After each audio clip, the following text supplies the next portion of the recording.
Hello, everyone, and welcome to the Stephen King Cast, one man's musings on the works of Stephen King.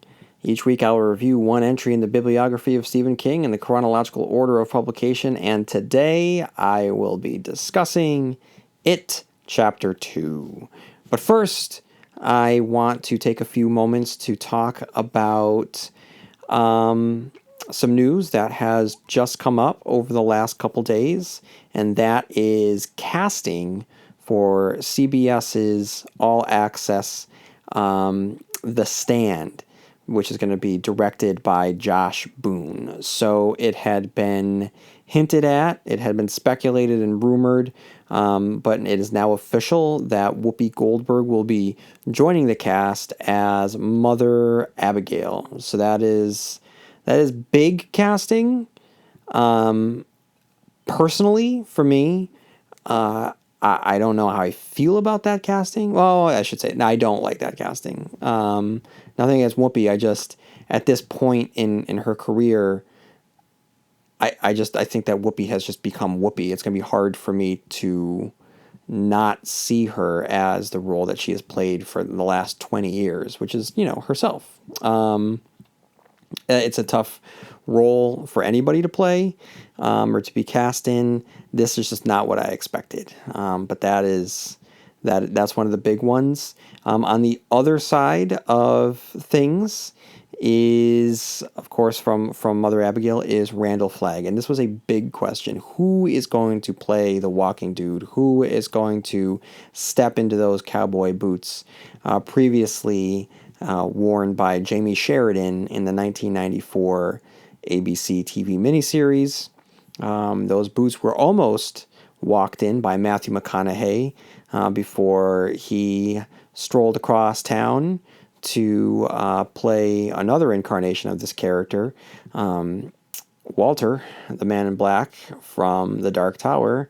But we almost had him at his most iconic, which was Flagg. But no, we're not going to get Matthew McConaughey. We shouldn't have expected Matthew McConaughey because you don't go from starring in an A-list, big-budget movie, which is what it was supposed to be, to a streaming TV miniseries, which I'm sure will have a pretty big budget. But no, we have Alexander Skarsgård, not Bill Skarsgård, but Alex Skarsgård, who most people might know from the show True Blood. He recently won an Emmy for his work on Big Little Lies, and I'll say this. I did not expect this casting, but I do not mind this casting. In fact, I can see this casting, because what do you need to be Randall Flagg? What do you need in a character that is one of Stephen King's most famous villains? You need someone that's going to be captivating and charming, someone that can lure you in and tempt you, but as soon as you're close, he smiles at you, he can chew your face off. All right? That is definitely something in Alexander Skarsgård's wheelhouse. That is, I think, the essential quality to Flagg. I think that he'll be able to play that unhinged mania and the danger that comes along with it. I think he'll play the part really, really well. The only thing that I just can't see, and I hate getting caught up in superficial stuff like this, is the hair. I really hope they don't make his hair that dark brown black Raven's hair. I really hope that they don't, because I just think it would look strange on him. But other than that, that's some big casting, and the rest of the cast is filling out, and it's definitely something to keep our eyes on. I'm looking forward to seeing a trailer once the filming starts underway. Up next, we have some Dr. Sleep news. All right. I mean, Dr. Sleep was going to be here before we know it. And this past Sunday, the second final trailer has dropped. Now, there's only been 2 trailers, and there does not seem to be a lot of fanfare. And you would think that there would be more fanfare for the sequel to what is considered the greatest horror movie of all time, and just one of the greatest movies of all time, period. And despite this, I mean, the trailers have come out. I have liked the trailers. I don't know if there's a lot of buzz around the trailers, but there just seems to be something lacking. There's a crackle in the air that I expected that isn't there, and that makes me worry. Not about the quality of the movie, just about the interest in the movie. Now, with that said, I liked the first trailer. I liked the second trailer, and I am more inclined to trust Mike Flanagan. I really, as I've been on record saying, I really enjoyed what he did with Hill House, and I think that he has the goods to give us what I want in Doctor Sleep. The question is, what I want out of Doctor Sleep, is that what mass audiences want? Because I am a fan of the book. I understand what King was doing with the book. I like what he was doing with the book. I understand why some people might not like that. And if they adhere to the structure of the book and the plot of the book, is that going to be palatable to audiences that want a more straightforward and linear sequel to The Shining? Well, the fact that Warner Brothers is allowing Mike Flanagan to play in this world with the iconography of the most famous horror movie of all time, yes, there's going to be a very clear visual link between these two movies. That's been very heavily referenced in the trailer. There's more references and not even references or homages, but there's been more meticulous detail to paint the picture of the original in a way that King didn't try to. He really just took the concept of, this is Danny Torrance. He was once a child. Now he's a man. What is his life like? He understands that he's not really just defined by this one terrible winter that he spent in Colorado. It definitely affected him, traumatized him, but not every aspect of his life needs to discuss it. It can be with him without being overtly discussed. It looks like Flanagan is placing Danny within the world of The Shining in much greater emphasis than Stephen King did in the book. Now, in the book, spoiler alert for the end of the book, the Overlook blows up. Okay? And spoiler alert for Dr. Sleep, in the end of Dr. Sleep, spoiler alert, they go to the location where the Overlook had stood. Now, spoiler alert for Shining the movie, it's still standing. All right, it did not explode. And according to this trailer, it has been condemned. So this allows our characters to go to the Overlook, to the physical location of the Overlook, and wander its halls and encounter its ghosts and walk through room 237 and through the hedge maze. So one of the things that I had wished that we had gotten from the book was more of a recreation of the Overlook. What if there had been some astral projection of the Overlook that Danny was able to lure the True Knot into? Well, it looks like he's going to do that, except it's just the Overlook. He's going to take the trauma of his childhood and weaponize it against these monsters and actually have a showdown within the Overlook Hotel. I am totally for that, and it's unpredictable, and it's like the better devil you know than the devil you don't. And Rose the Hat had better watch out if the ghosts of the Overlook rally around Danny Torrance. That'll be really interesting. Now, here's a question for you. If the ghosts at the Overlook are going to make their appearances again, and this is Danny's first time going back to the Overlook since the conclusion of the movie, there is a more recent ghost that is wandering the halls, and that is his father. I have not heard of Jack Nicholson making an appearance, but then again, Jack Nicholson doesn't need to make an appearance. All they would need to do is a CGI Jack Nicholson. I mean, this day and age, I mean, that's something that's totally... I'm not saying it's a good thing. I'm not saying it's a good idea, but it's something I can see a studio saying, well, we got to do it. I mean, he's... And I... he's an important part of horror cinema for his role as Jack Torrance. And the picture of him pushing through the door, here's Johnny, is, you don't get much more iconic than that. So to do a sequel without Jack Nicholson through the eyes of the studio, I can see him saying, well, we need to include him somehow. Is he going to be a CGI character? A fuzzy CGI ghost that we see at the end of the hallway, waving to Danny? Does he attack Rose the Hat with an axe? Something like that. I don't know. But we shall see. Not that much longer of a wait. Okay, guys. So, I just want to get to the meat and potatoes of this episode. So, It Chapter 2 came out. And like I had said in the previous episode in which I concluded my review of Joe Hill and Gabriel Rodriguez's Lock and Key, I was looking ahead at this episode and looking ahead at the release of it, and I mentioned that I didn't see a lot of buzz around It Chapter 2. This was before the reviews were coming in. I stated that there didn't seem to be a lot of social media chatter about it. There seemed to be a lot of memes about it. I don't know, when that first one came out, the teaser, the poster, and the trailer, that shit blew up. That was big. People were excited. And maybe it's just not new anymore. I mean, you can only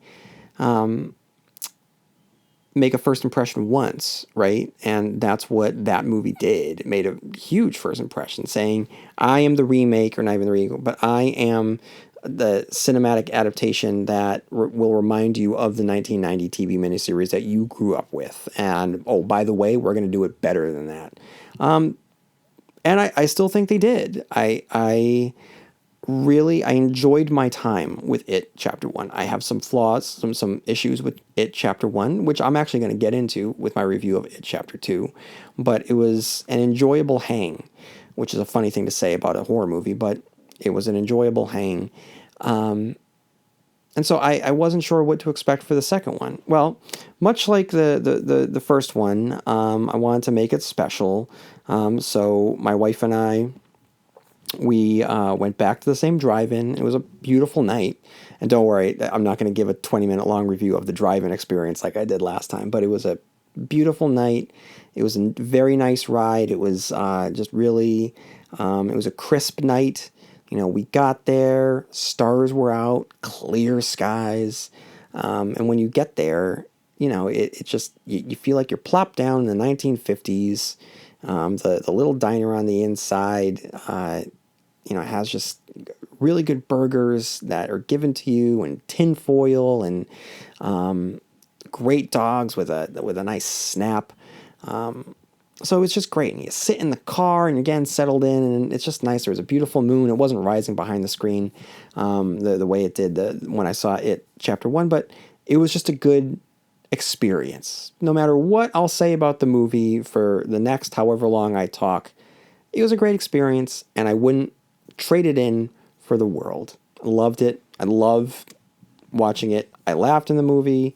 I had a good time with the movie. I just don't really think I like the movie as a movie, and especially as the conclusion to this story. So before I get into any sort of critical feedback on this movie, I want to talk about the good. Okay, Bill Hader is great. I've long been on record saying that once the rumors started saying that, Bill Hader would be great for Richie, I said, well, now no one else can be Richie. He has to be Richie. So when they cast him as Richie, at least I knew that no matter what happened in this movie, he would be great in it. And yes, he was great. He was Bill Hader, but he was also Bill Hader being Finn Wolfhard as an adult. It was completely believable. And every time he was on screen, he brought that, Eddie Dean quality. And, fans will know Eddie Dean from the Dark Tower series.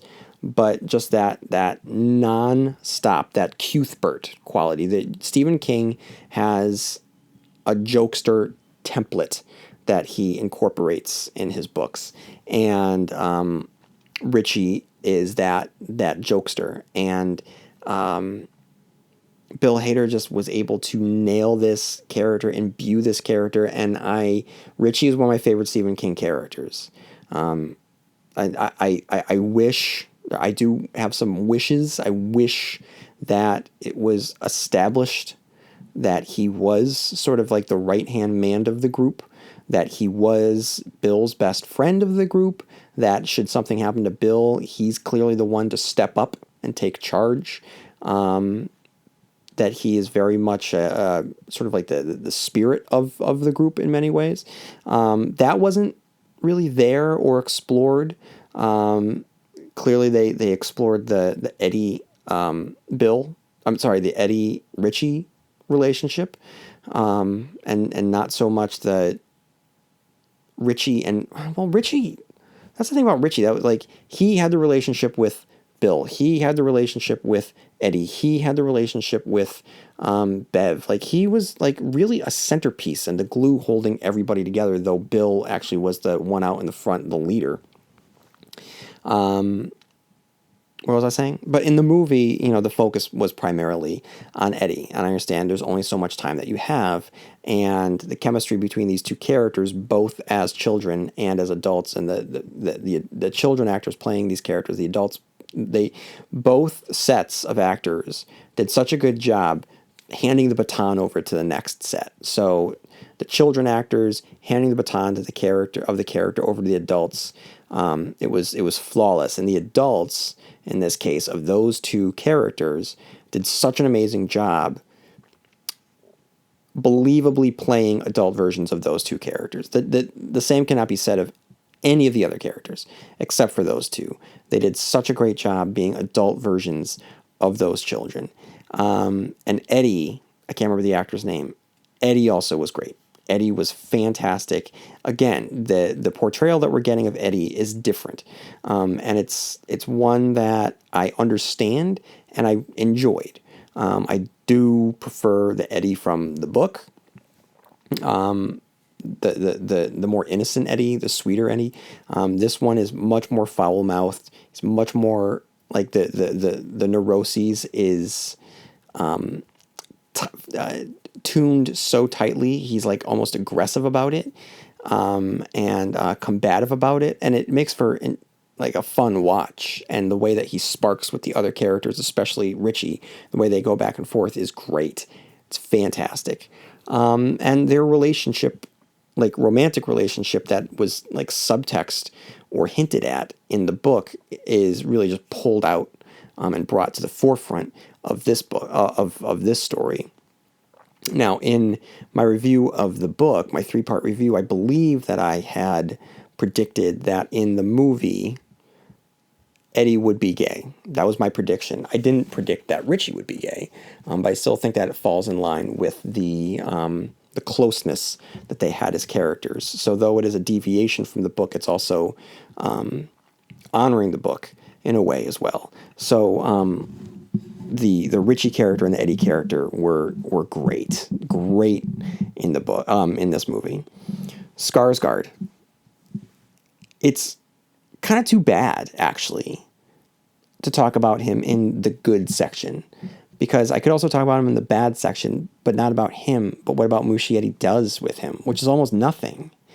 He was so fun to watch in the first movie and was able to do so much and was asked to do so much. We don't see too many scenes with him. And for a movie that revolves around the fact that these characters are coming to face this clown, we never get to see how the clown interacts with the adults really that much. We just don't see it. We see him taking forms, but I rather would have Bill Skarsgård be Bill Skarsgård, because as we know, over the last few years, he went from who is Bill Skarsgård to cementing himself as the most iconic portrayal of this character, and probably the most iconic horror character of a generation.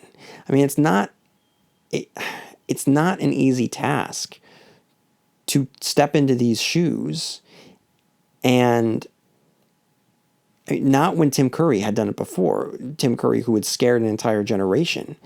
But it's sorry to say, but he does blow Tim Curry out of the water. He's doing so much with his body, with his eyes, with his drool, with different variations of a smile, with a twitch, with a jangle, with a contortion. Like, it's such a physical presence. It's amazing what he's doing. And it must have been intimidating to take that role, knowing that an entire generation was terrified of what was the iconic portrayal of this character. Now, honorably, Bill Skarsgård has taken that crown. And unfortunately, he is not given that many scenes in this movie to show off. Is that the term? Possibly. But to just really ratchet up the dread, the fear, the terror, impress us, scare us, make us laugh. Like, there's not a lot. There is a scene under the bleachers that is really well done. The way that he's just hiding in the shadows and he's luring the girl in with the story, and it's going great until the CGI at the end of the scene. But everything about that just allowed Bill Skarsgård to be Bill Skarsgård. We don't get enough of that, I feel. And this is going to sound weird. We don't get enough child murder in this movie, because at this point in the story, everyone needs to be heightened because the child murders have started again, right? So that's another. I'm going to get to some major concerns about this movie, but one of the concerns is that Derry seems like no one lives there except for these losers and some people here and there. But in the first movie, they did a good job at just showing the effects that this was having on the town, and we don't get that here. Okay, that's all the good. The good's out of the way. I gotta get to the bad later. I'm going to talk about the actors in its own category later. But okay, here's the deal, guys. This is a really weird length.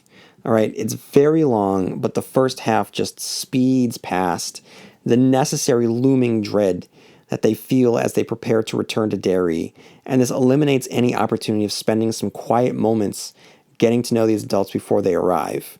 Here it seems they get the phone call, and then bam, they're in the Chinese restaurant. And from there, they're together, they're apart, they're together, they're apart. And when they're together, to me, it doesn't feel as though they have any spark. Stephen King fans know that groups of characters are powerful things. This is explicitly stated in both this and the first movie. For less diehard Stephen King fans, if you read his books enough, you see a pattern that when his core characters cast aside their own hang-ups, they form a team capable of combating whatever evils is plaguing the story. Salem's Lot, The Stand, Needful Things, Desperation, The Regulators, Dr. Sleep, Mr. Mercedes, The Outsider. These are just a few. This concept is given a name by King in the pages of his Dark Tower series, a concept called quartet, meaning one made from many. Most potently explored in these books, the Dark Tower series, the belief in quartet supports the idea that when you open up your true self to others and allow yourself to depend on them, each of you within that group creates a sort of supernatural shielding and an energy charge. To get further into it, there's a positive force for good that runs throughout King's books called the White. And the White rewards and empowers those who live by the beliefs of the quartet philosophy. It's a wonderful metaphor for humanity. It's very applicable to small towns in the suburbs that King writes of. And depicted within these pages, a quartet is a non-biological family of sorts, a group whose members have a deep bond. It's long been linked to the Dark Tower series, even though it, the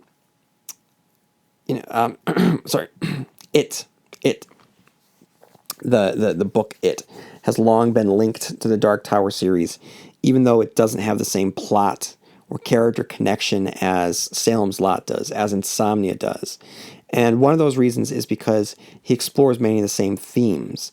And it has his most commercial and his most widely seen depiction of the concept of quartet within the Losers Club. In the first movie, the winning charm of the kids led to the formation of the childhood quartet. But after watching this movie, it looks like this was lightning in a bottle, right? Or magic in a bottle. The adults in Chapter 2, to me, they never gel with each other. And whatever chemistry existed with the kids' cast, it just never made it to the adults. And you could argue, as there have been some arguments out there, that this works, that speaks to the truth of adulthood, that you lose that spark, you become unrecognizable, and those relationships are rusty. But I believe that this argument can only be applied to the movie due to failure from execution of the creator's intent, which is Andy Muscietti in this case. I don't think that he meant for it to be a lack of chemistry within this group. I think that there is something that is supposed to happen when the losers are together, that despite the fact that they're surrounded by tragedy and their shared childhood trauma, there is a joy when they're together because they're at their best selves when they're together. And that's not evident here. So the reason I say all this is because we don't get time with them as adults. Like I said, they get a phone call right away, and then they're in Derry, so we don't get to see their life before the phone call, after the phone call, wrestling with the content of the phone call.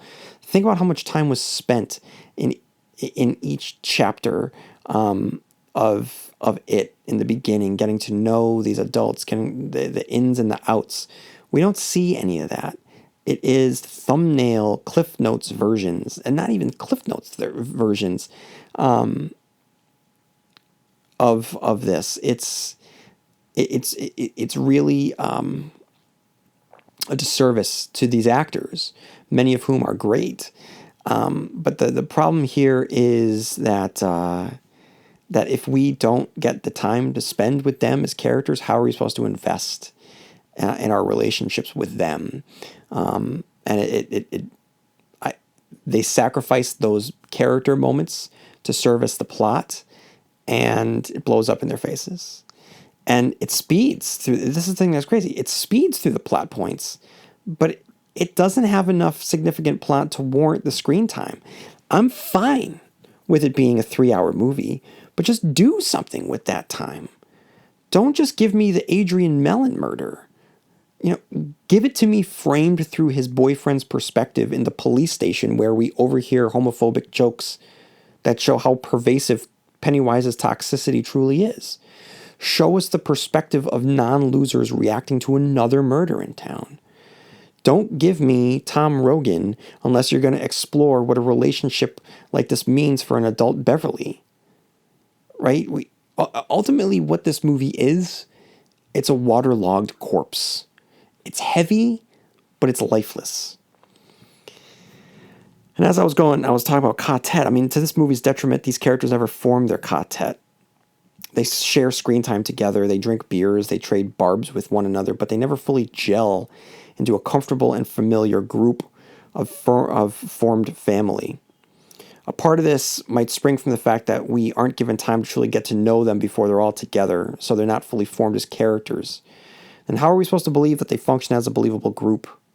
The lack of chemistry between the adult stars in this movie highlights the strengths of the first movie and reveals the weaknesses that are hidden within the first movie that are able to be ignored because of the strengths. What works about the first movie is that the kids are so damn charming, you're fine with it just being a hangout movie. Much in the way that you don't really care about the plot elements of Stranger Things. You're just fine with hanging out with the kids. The same type of magic worked in the first movie, and it's absent here. And without it, what didn't work in the first movie is fully on display in the second movie without any of the charm to save it. Also, there's a lack of theme. Guys, what's this movie about? I'd argue that's not about anything, other than making a sequel to a successful movie and checking off some plot boxes that are found within Stephen King's original story structure. I think that some concerns that I had in the original movie came to fruition within this movie. I remember being a little concerned at the fact that the characters in the first movie never really embodied the point of childhood through Stephen King's eyes, which is that there's a magic of childhood, and when that magic is utilized, you can conquer anything. Call it innocence, wonder, whatever you want. In this case, the book, it's The Power of the White. The first movie made it a point to streamline the reasoning for why these characters are together and provide a focus, a mission for them. The Losers Club was more of a Losers Black Ops squad whose purpose was to kill the clown. In the book, the Losers Club exists as the Losers Club, and the Losers Club are the only ones that can kill the clown.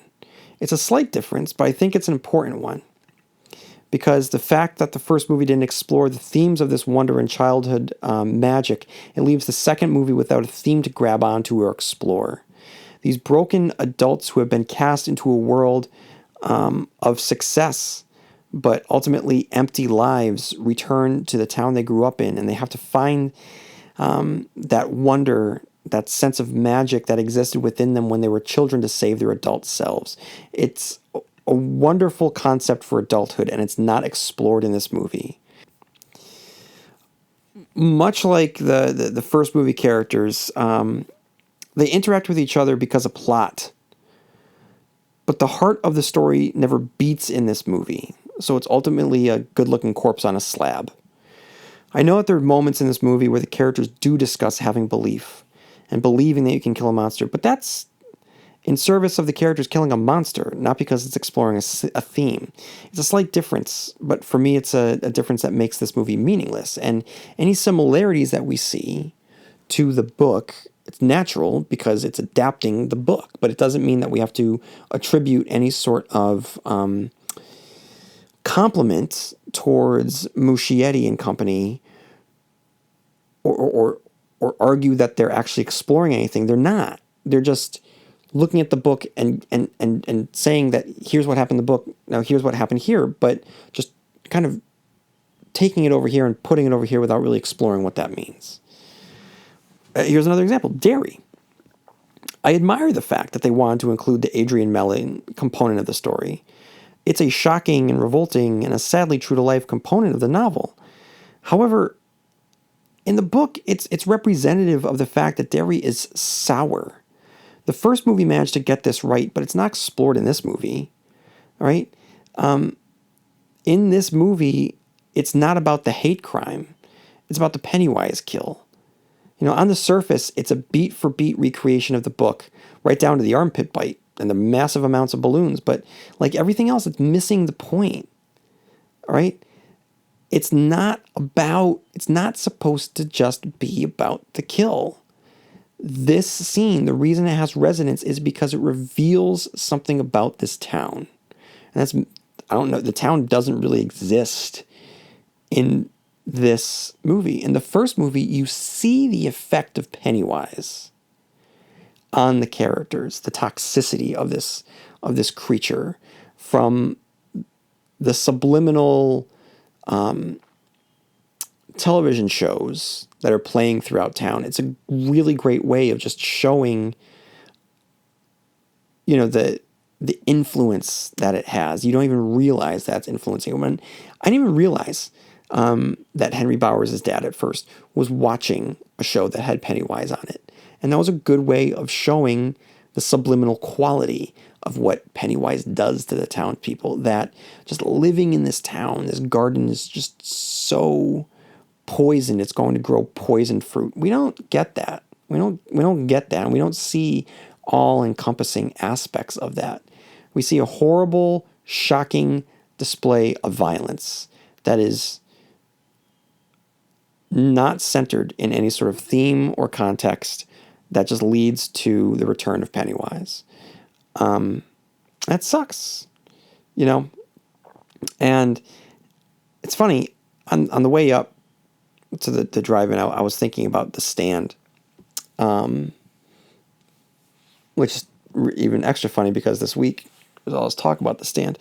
But I was specifically with The Stand, I was thinking about how challenging it must be for a filmmaker of that story, knowing what the ending is. All right, and I'll talk about endings. Don't worry, I'll talk about endings. But the reason I mention this is not because I'm talking about the ending of it. I'm talking about the ending of The Stand and how challenging that must be to make a movie about The Stand and keep that ending. Because, spoiler alert for The Stand, for a story that's about the battle of good versus evil, the battle, and that's in quotes, that does not include a violent or apocalyptic fight. It's literally about a stand. It's the characters on a mission from God, tasked with walking to their villain's city and just saying, here we are. We're surrendering ourselves. We're giving ourselves over to you just to tell you to your face, we're not afraid of you. We're going to look you in the eyes and just say, no, we will stand.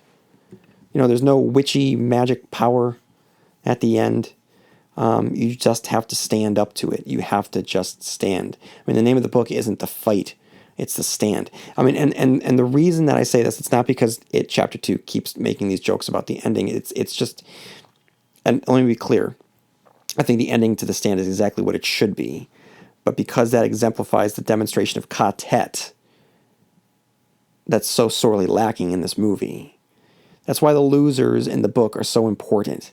It's not because they're there to kill the clown, but their union is a repudiation of that sour, poisoned humanity that exists all around them. The poisoned humanity that was existing within Las Vegas when Flag was controlling that. All right? And ka-tet walked to them and said no.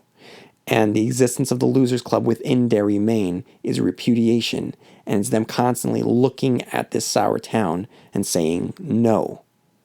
And without the display of Derry's true nature and how poisoned it is, the importance of the Losers Club is lessened. All right, let's talk about the scares, or the lack of. All right? In film criticism, there's two areas that I believe it's just downright difficult to be objective.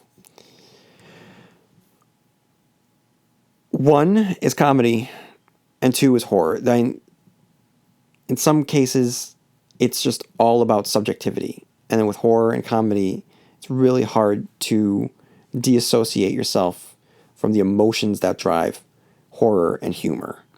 All right? If you are wired a certain way, you might like the weirdest humor that nobody else likes. For instance, about 5 years back, we got that Too Many Cooks video. All right? Listen, that shit's not for everybody, right? If it's not for you, there's no way for me to explain to you why it's funny. And the same thing with horror. I know that people are going to see this movie and they're going to jump and they're going to scream and they're going to be afraid just thinking of the CGI teeth and the elongated monsters that wobble around in the dark for nearly 3 hours.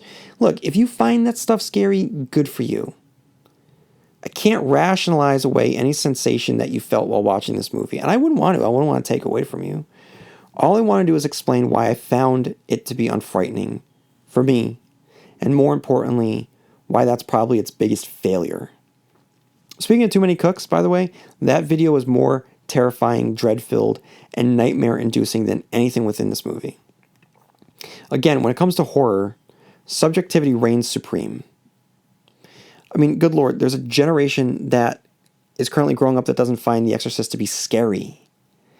Anyway, so when I was watching this movie, I thought to myself, what was the point of making this? I can tell you what the point was of King's novel. He wrote a thesis of horror, a summation of all the things that inspired him within the genre that anointed him its master, and deftly wove it into the cycle of growing up and growing old. It was a celebration and an examination of the movies and books that made him who he was, the garden whose fruits nourished him until he could build his own garden.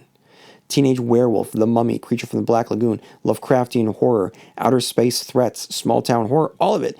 It was all meaningful and personal to the author. So when he wanted the scares to come, on some level, it was coming from a personal place. In the book, you get little flourishes like Ben realizing that the balloons were floating in the opposite direction of the wind. And here, you get Ben being chased through the school hallways by a CGI Bev with fire hair so poorly rendered she might as well have been Hades from Hercules. If you find that scary, again, I don't want to take that away from you, but that's a deeply uninspired and poorly imagined attempt at fright. On a side note, I've always hated that haiku from the first time I read that book in 6th grade. At least in the book, it means something because it came from a place of childhood sincerity. So its earnestness is a reflection of the purity of childhood, and that is why it's so cherished by its characters. But here it's repeated so heavy-handedly by a flaming-headed Bev and literally shouted out loud as a Hail Mary in the final minutes of the movie so he could be saved by the recipient of the poem. But back to the scares. If you like CG, you're in luck because you're getting it in spades. You're getting CGI fortune cookie monsters. You're getting CGI lepers. You're getting CGI naked witch women. You're getting CGI flaming-headed Bev. You're getting CGI toothy Pennywise. You're getting CGI Paul Bunyan. You're getting so much CGI, it might as well be a modern-day remake of a classic Disney cartoon. Strangely enough, the first trailer for the movie was basically a long look at the Bev tea scene with Mrs. Kirsch, which, until it concludes with a towering giant naked monster witch chasing after Bev, is the exact opposite of the CGI-heavy scares that bog down the rest of this movie. Like the source material, the unease comes from the growing sense of danger, the long pauses, the needle skips when Mrs. Kirsch is out of sight, the slight glimpse of a wound on her chest, the increase of her strangely accented pronunciations. It's the most unease that I felt in this movie, and it's done without relying on effects. Of course, like I said, it's all squandered when she comes bursting out of the darkness. And what a choice. I mean, the original has her father dressed as Mrs. Kirsch, and the image is one that not only sticks with the viewer, but lands with Beverly because her genesis of fear isn't some naked monster witch woman, but the overly possessive, abusive, inappropriate, and warped attention of her father. And to not give us that, but to give us a generic CGI witch woman shows a complete misunderstanding of what makes the book work. Okay. So, let's talk about the ending. Guys, I feel bad for Muscietti. How do you do this ending? I've been thinking about this, and I explained this to my wife because we were talking about the ending, and she basically said that it was the ending, it was an entire Punky Brewster episode. And we looked at it, and yes, that's what this is. The ending of this movie is bad. It's bad. Unfortunately, it's bad. But I got to give them credit because they tried at least some level of metaphysics here. But it's so watered down. I don't like what they did with the ritual of Chud by bringing in the Native Americans. It's a weird, stereotypical way to bring them in as this shamanistic group that has a secret war with an ancient demon. Like, it's so convenient. It's shoddy storytelling, maybe a little offensive. I don't know. I do not like that component. I love in the book with the ritual of Chud, it came from them going to the library, doing it themselves, making their own, hot box in the ground, getting their own visions. And what's great about that is that they're being dumbass kids, being really, really dangerous. All right. So even without the supernatural component, there was such a truth to that, again, speaks to the childhood wonder that allows these characters to combat the ancient evil.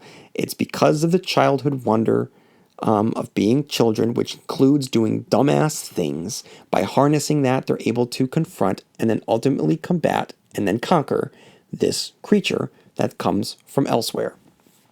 So, of course, the book famously has the macroverse, Maturin, though he's not called Maturin, but the turtle, the space battle where it's in its universe, but it's on the outside of the universe. It has the deadlights. It has a giant cavern underneath the town that's wrapped in spider webs, and you have to enter through a little small fairy tale door there. There's just so much weird stuff, and if you are lost in the deadlights, your body can die, but your consciousness is trapped forever, much like the Jaunt. That's a terrifying prospect. All of that's just gone. All of it's just gone. And you get a spider, but it's a CGI spider hybrid. It looks like The Rock at the end of The Mummy Returns, smashing his way through The bowels of Derry. It's absurd. It's an absurd ending. And they just defeat it with the same lesson that they learned the first time around. And my wife started laughing. And I started laughing at the end. Because she's like, they're going to bully him to death? And that's all that happened. They just bullied him to death. And it was that little whiny little thing. And so I don't know. I mean, all the jokes about the endings, talking about endings, and how Bill Denbrough doesn't know how to conclude a book. Is that a acknowledgement that they didn't have a good ending? Were they trying to get ahead of it? I certainly hope that they weren't kind of throwing shade at Stephen King. That would not be cool. But yeah, for them to talk about endings so much and then deliver this ending, I mean, come on, guys. Let's not, all right? Let's just not. It was really too bad. I mean, I could have literally driven away because I was in a car watching this movie. I literally could have driven away as soon as they went down. And that's the part I was excited for the most. I wanted to see something incredibly weird and challenging, but we don't get that. We got Nightmare on Elm Street. We got a Nightmare on Elm Street ending where Pennywise, that's another thing. Like his power, it's just... And there's an acknowledgement there because Nightmare on Elm Street is playing in one of the flashbacks. But, yeah, I mean, and that's nothing against Freddy Krueger or Wes Craven or Robert Englund or Nightmare on Elm Street. I love the Nightmare on Elm Street movies, but the set pieces at the end with the bathroom stall and Ben being buried and all this weird shit, like it did not feel like a Stephen King movie based on one of his books. It felt like a Freddy Krueger ripoff. So that just kind of sucked. Now let's talk about the characters. Let's talk about Bev. Now, Sophia Lillis, I believe, and the Bev character was the breakout star of the first movie. And immediately upon, much like Bill Hader, the internet said, yo, we want Chastain. And I was like, okay, now if we don't get Chastain, then I'm not going to like whoever they do cast. And they got Jessica Chastain. I was like, yes, this is great. She's going to be awesome. But she's not given much to do. Now, again, going back to time, significant time was spent in the first one of Bev's plight, her outsider status among the girls in town, her increasing fear of her father, the fear of growing out of girlhood into womanhood. And in Chapter 2, Bev as a character's place as the story begins reflects the actualization of these fears, but the movie never allows Jessica Chastain as an actress to actually explore these themes.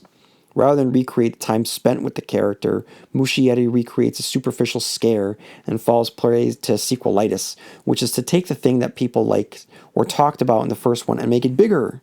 In this case, it's the blood in the bathroom scene. What occurs here is the bathroom stalls flooded with blood, again, which makes you say, what's the point? It's an example of misunderstanding what people liked about the first one and a misunderstanding of what's important of this character.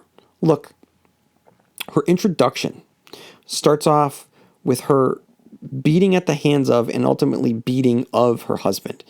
Again, if more time was spent with the losers before they returned to Derry, then we would get more of a sense of her personal life, of her professional highs and her marital lows. Here we get none of that. We just get a quick and brutal attack that's quickly concluded and never spoken of again. The book builds up Bev as a professionally successful businesswoman who, despite her strength in the fashion industry, is powerless and submissive to an abusive, rapey, controlling psychopath. We see more examples of their dynamic on display, the way in which he degrades her, the excuses she makes, the indignity she endures until she has to make a choice between return to her childhood home to face her childhood monster or remain in this life with her current monster. The abuse she suffers during this scene is murderous, animalistic, and something out of a horror novel. It's brutal, it takes everything out of adult Bev, but she's able to conquer the beast because of the strength that lay dormant inside her. In this moment, the Bev from Derry, the gunslinger, begins to wake up. In the movie, we don't get any of that. We don't see the highs and lows of her adulthood. We don't see her relationship with Tom. We don't see her prior abuses, manipulations, or attacks. To see the life that she'd been living that allows the victory over Tom as a triumphant moment. You know? And then as an adult in town, she doesn't have anything to do. She's purely the object of affection of Bill. I'm going to get to that in a second. And Ben. Okay, so let's talk about Bill. He's kind of a dick. In the book, he's compared to JFK. Audra plays a much bigger role as well. She becomes the damsel in distress. Oh, yes, she does. But at least thematically, in his attempts to rescue her from the monster's clutches, Bill is fighting for his future. And because the conclusion takes on a fairy tale quality, the trope kind of works to this benefit. Anyway, Audra is always with Bill, even when she's not. Even when Bill and Bev are drawn to each other. Both the book and the 1990 miniseries concludes with Bill's final bike ride through Derry to use the last of the magic within him to awaken his wife. It's horrendously rendered in the miniseries, but in the book, it's sweeping, gorgeous, thrilling, exhilarating, and lovely. Here, Audra is introduced, presented as slightly naggy, insulted by Bill, and then completely excised from the movie. And in her absence, Bill becomes a much less sympathetic character than his novel counterpart, due to the fact that he even forgets that he has a wife, and just kind of goes after Bev. It's gross. I didn't like it. I was excited about McAvoy. I like him as an actor. I wanted him to do well. I thought that he would. He didn't. And even in the movie, he doesn't really function as the group's leader. Like, Bill, we need you. But do you? Really? Is he really gelling? Is he really bringing you all together? Is he really out there leading? No. He does a good stutter, though. But no, you know what he's doing? He's shaking down neighborhood kids. That's another thing. Look, so when we first meet that kid in the Chinese movie theater, and it's the Richie gag, that's funny. But I don't know if the movie knows that every time we see him from that point forward, it's unintentionally funny. Because I think that what's played as sincere, intense fear and protection, Bill's like shaking this kid because it's reminding him of Georgie. You need to leave town. It just looks like this kid. I want to see a movie through this kid's eyes of how every adult in the town just goes up to him and just shakes him. Like that woman in Airplane, when there's just a line of people like walking up to her and smacking her and shaking her. That's what happens to this poor kid. It's awful. Now, let's talk about Mike. Mike didn't have much of a character in Chapter 1, and he's more of an unhinged character in the sequel. Now, and I don't like this choice. I like the stoicism of Mike in the book and in the miniseries. I think that in the miniseries, played by Tim Reed, he was wonderfully portrayed. He brings the weight of having lived in Derry with quiet intensity, selfless loneliness without buckling under the weight of insanity from living with the unspeakable knowledge of what existed below the ground. In this movie, we have an obsessed Mike who's more broken than either the book or the movie.